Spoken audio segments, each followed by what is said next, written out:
you want me. Come on, let it go. Just let it be. Why don't you be? Halo Ananda sekalian, berjumpa lagi dalam pembelajaran pendidikan agama Katolik dan budi pekerti untuk SMP. Bagaimana kabar Ananda sekalian di rumah? Pem berharap semuanya Ananda dalam keadaan sehat dan tetap semangat mengikuti PJJ kita dari rumah. Nah, sebelum kita mendalami materi kita hari ini, terlebih dahulu kita ambil sikap hening sejenak, kita berdoa. Dalam nama Bapa dan Putra dan Roh Kudus, amin.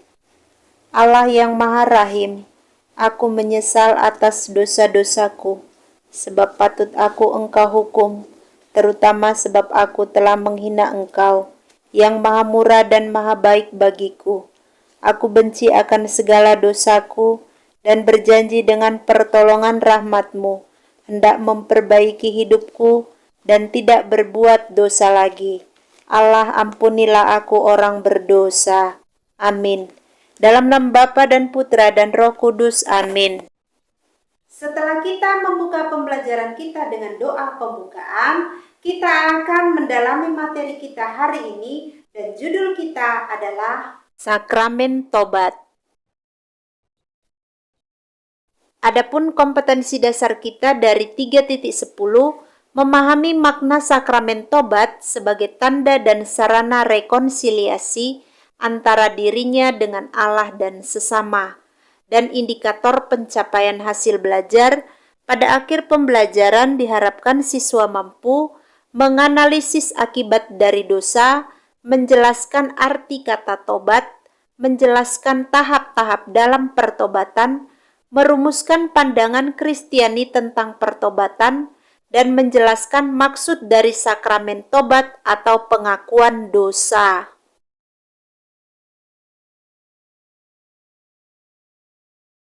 Ada ungkapan yang menyatakan tiada gading yang tak retak.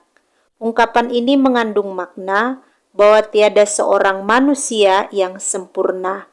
Berarti tidak ada seorang pun yang tidak pernah berbuat dosa. Gereja Katolik pun menyadari akan hal itu, karena setiap orang mempunyai kelemahan dan keterbatasan. Itulah sebabnya manusia kerap kali jatuh ke dalam dosa. Nah, bagaimana sikap kita terhadap dosa yang kita perbuat?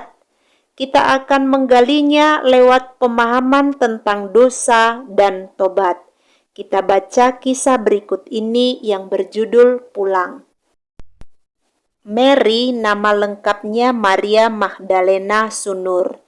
Ibunya memanggilnya Magda saja.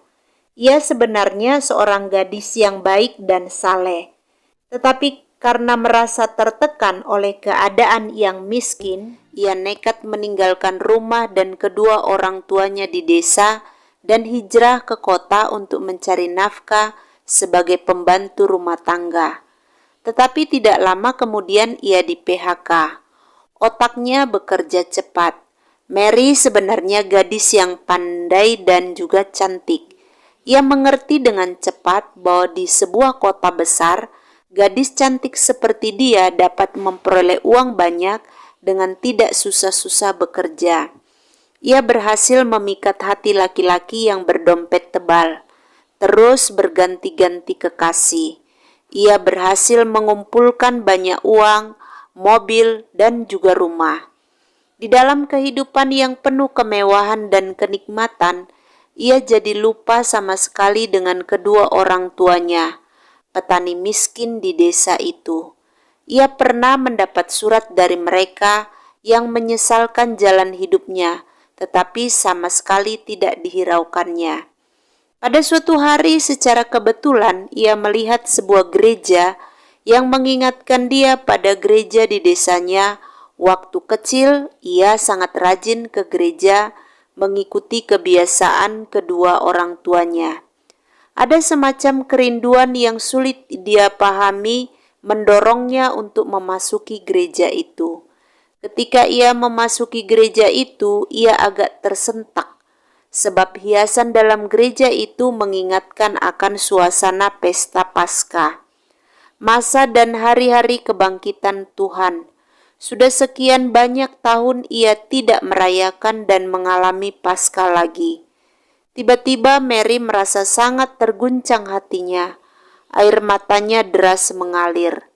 Hari itu juga ia mengambil keputusan pulang. Tiba-tiba ia teringat gereja parokinya, teman-temannya semasa kecil, rumahnya, ladang, jalan setapak di atas pematang, semuanya. Terlebih ia teringat akan kedua orang tuanya. Ia naik kereta api ke desanya dan tiba larut malam. Waktu ia mendekati pintu halaman rumah, tiba-tiba hatinya menjadi kecut dan ragu. Apakah orang tuanya masih mau menerima dia yang telah begitu tega mencemarkan nama baik keluarga? Ia heran bahwa pada larut malam seperti itu, pintu pagar dan pintu rumah masih tetap terbuka. Biasanya selalu terkunci rapat. Ia berjalan melewati halaman dan melihat bahwa kamar kedua orang tuanya masih terang. Lampunya masih menyala. Ketika ia tiba di ambang pintu, gemersik langkah kakinya memecah kesunyian. Terdengar suara ibunya dari dalam. "Magda, kaukah itu?" "Ya, Ibu." "Tetapi mengapa pintu masih terbuka lebar padahal malam sudah larut?" "Anakku, sejak kau pergi selama 10 tahun, pintu depan tak pernah dikunci. Kami tahu pada suatu hari pasti kau pulang." Disadur dari percikan kisah anak manusia, Komisi Kata Ketik KWI yang ditulis oleh Romo Yosep Lalu, PR. Dari kisah yang sudah kita baca, tentunya ada beberapa muncul pertanyaan di dalam benak kita. Apa itu dosa? Apa pula akibat dari dosa? Lalu apa itu tobat? Ananda sekalian, mari kita lihat satu persatu.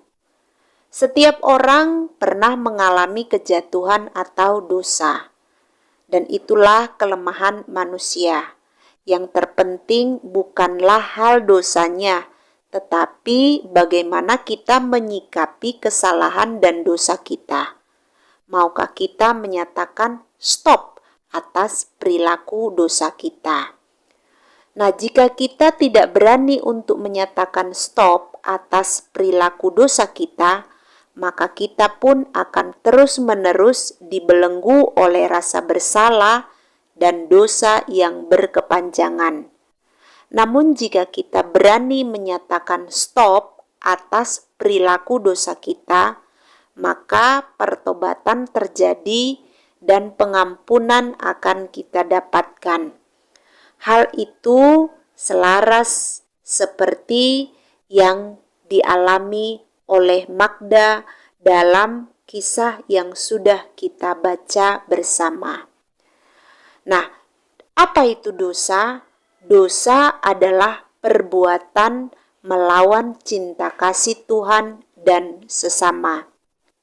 Suatu tindakan disebut dosa apabila tindakan tersebut dilakukan secara sadar, sengaja, dan dalam keadaan bebas yang berakibat merugikan orang lain dan dirinya sendiri serta merusak hubungannya dengan Tuhan.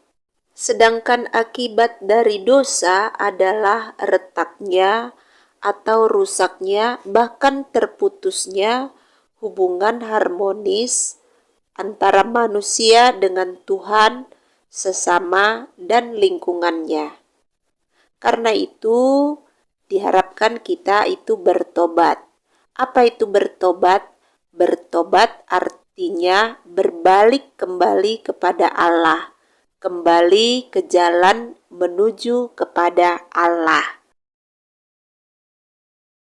Setelah kita mendalami arti dosa, akibat dari dosa, dan pengertian dari tobat, kita akan mendalami pertobatan berdasarkan kitab suci dari Lukas 15 ayat 11 sampai dengan 32. Nah, Ananda di rumah silakan dibuka kitab sucinya. Mem akan membacakan perikop ini untuk kita. Yesus berkata lagi, ada seorang mempunyai 2 anak laki-laki. Kata yang bungsu kepada ayahnya, "Bapa, berikanlah kepadaku bagian harta milik kita yang menjadi hakku." Lalu ayahnya membagi-bagikan harta kekayaan itu di antara mereka. Beberapa hari kemudian anak bungsu itu menjual seluruh bagiannya itu, lalu pergi ke negeri yang jauh. Di sana ia memboroskan harta miliknya itu dengan hidup berfoya-foya. Setelah dihabiskannya semuanya, timbullah bencana kelaparan di dalam negeri itu dan ia pun mulai melarat. Lalu ia pergi dan bekerja pada seorang majikan di negeri itu. Orang itu menyuruhnya ke ladang untuk menjaga babinya. Lalu ia ingin mengisi perutnya dengan ampas yang menjadi makanan babi itu. Tetapi tidak seorang pun yang memberikannya kepadanya. Lalu ia menyadari keadaannya, katanya, "Betapa banyaknya orang upahan Bapakku yang berlimpah-limpah makanannya, tetapi aku di sini mati kelaparan. Aku akan bangkit dan pergi kepada Bapakku dan berkata kepadanya, Bapa, aku telah berdosa terhadap surga dan terhadap Bapa. Aku tidak layak lagi disebut anak Bapa. Jadikanlah aku sebagai salah seorang upahan Bapa." Maka bangkitlah ia dan pergi kepada bapanya. Ketika ia masih jauh, ayahnya telah melihatnya. Lalu tergeraklah hatinya oleh belas kasihan. Ayahnya itu berlari mendapatkan dia, lalu merangkul dan mencium dia. Kata anak itu kepadanya, "Bapa, aku telah berdosa terhadap surga dan terhadap Bapa. Aku tidak layak lagi disebut anak Bapa." Tetapi ayah itu berkata kepada hamba-hambanya, "Lekaslah bawa kemari jubah yang terbaik. Pakaikanlah itu kepadanya dan kenakanlah cincin pada jarinya dan sepatu pada kakinya. Dan ambillah anak lembu tambun itu, sembelilah dia, dan marilah kita makan dan bersukacita. Sebab anakku ini telah mati dan menjadi hidup kembali. Ia telah hilang dan didapat kembali." Maka mulailah mereka bersukaria. Tetapi anaknya yang sulung berada di ladang, dan ketika ia pulang dan dekat ke rumah, ia mendengar bunyi seruling dan nyanyian tari-tarian. Lalu ia memanggil salah seorang hamba dan bertanya kepadanya, "Apa arti semuanya itu?" Jawab hamba itu, "Adikmu telah kembali dan ayahmu telah menyembeli anak lembu tambun, karena ia mendapatkannya kembali dengan sehat." Maka marahlah anak sulung itu dan ia tidak mau masuk. Lalu ayahnya keluar dan berbicara dengan dia. Tetapi ia menjawab ayahnya, katanya, "Telah bertahun-tahun aku melayani Bapa dan belum pernah aku melanggar perintah Bapa. Tetapi kepadaku belum pernah Bapa memberikan seekor anak kambing untuk bersukacita dengan sahabat-sahabatku. Tetapi baru saja datang anak bapa yang telah memboroskan harta kekayaan bapa bersama-sama dengan pelacur-pelacur, maka bapa menyembeli anak lembu tambun itu untuk dia."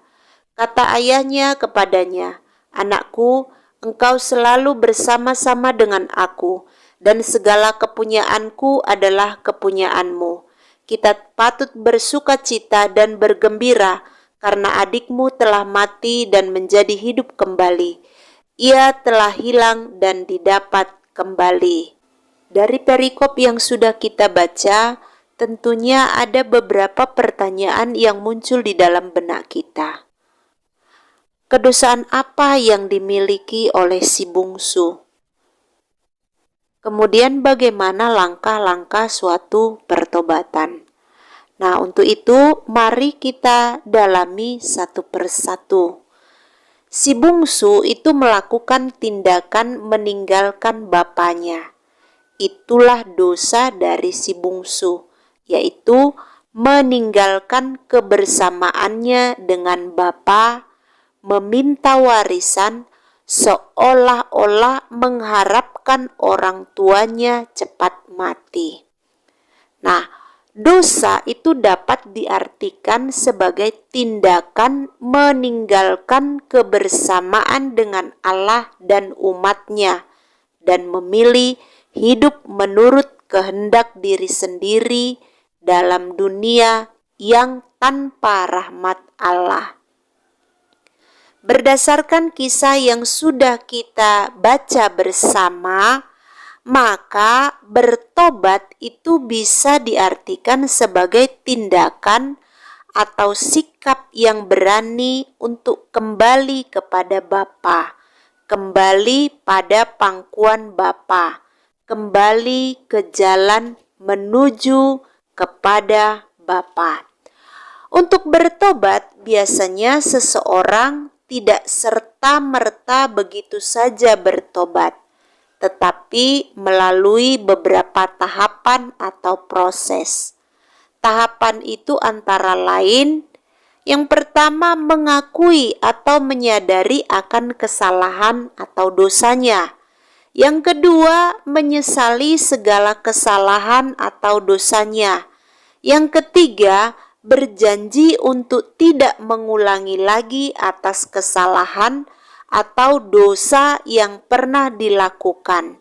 Dan yang keempat, itu menyatakan diri bertobat. Nah, dalam pertobatan secara Katolik, biasanya dikonkretkan dengan melakukan pengakuan dosa atau menerima sakramen tobat. Adapun langkah-langkah dalam pengakuan dosa adalah itu pertama melakukan pemeriksaan batin. Artinya orang yang mengaku dosa diajak untuk mengingat kembali dosa yang telah diperbuat dalam suasana hening dan berdoa. Yang kedua, mempunyai niat untuk bertobat dan menyesali dosa-dosanya. Yang ketiga, orang tersebut diajak masuk dalam ruang pengakuan dan mengakui segala dosa-dosanya, minta pengampunan dan melakukan penitensi sebagai silih atas dosa yang diperbuatnya. Yang keempat itu merubah sikap dan tutur kata yang senantiasa menjadi baik. Ananda sekalian, mari kita nyanyikan sekaligus kita refleksikan kata-kata dari lagu yang berjudul Anak Bungsu. Anak bungsu pergi ke negeri orang, tinggalkan bapaknya mengeluh. Akhirnya habislah uang dan barang, hidupnya dalam susah penuh. Pulanglah anakku, Bapa rindu berseru. Pulanglah hai anakku, ada ampun Bapa bagimu. Hidupmu telah cemar lagi pun hina, lihat jalanmu sudah sesat. Pulanglah segera, jangan kau tunda, ada ampun Bapa bagimu. Pulanglah anakku, Bapa rindu berseru. Pulanglah hai anakku, ada ampun Bapa bagimu. Ananda sekalian, setelah kita menyimak dan merenungkan lagu yang berjudul Anak Bungsu, maka ambillah sikap hening sejenak. Apa yang sudah kamu pelajari atau pahami dari materi kita hari ini? Apa yang belum kamu pahami dan ingin kamu pelajari lagi? Semua refleksimu ini silahkan kamu tulis dalam buku catatanmu. Untuk menutup pembelajaran kita, mari kita doakan dari puji syukur nomor 27, syukur atas pengampunan. Dalam nama Bapa dan Putra dan Roh Kudus, amin. Allah yang Maha Rahim, Engkau tidak menghendaki kematian orang berdosa. Sebaliknya Engkau menghendaki supaya kami bertobat dan hidup.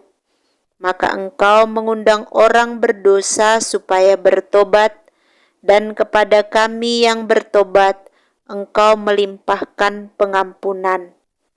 Kesalahan kami Engkau hapuskan, dan dosa kami tidak Kau ingat lagi. Terima kasih ya Allah atas pengampunan yang Kau berikan kepada kami. Semoga sukacita di surga karena satu orang berdosa bertobat juga menjadi sukacita kami. Semoga sukacita pengampunan ini mendorong kami selalu hidup rukun dan damai dengan seluruh umat-Mu. Ya Allah, perkenankanlah kami kini pergi dalam damai dan selalu ingat akan sabda Putra-Mu yang menghendaki kami tidak berbuat dosa lagi. Amin. Dalam nama Bapa dan Putra dan Roh Kudus. Amin. Demikian pembelajaran kita pada hari ini. Kita bertemu dalam pembelajaran berikutnya. Selamat belajar. Shalom.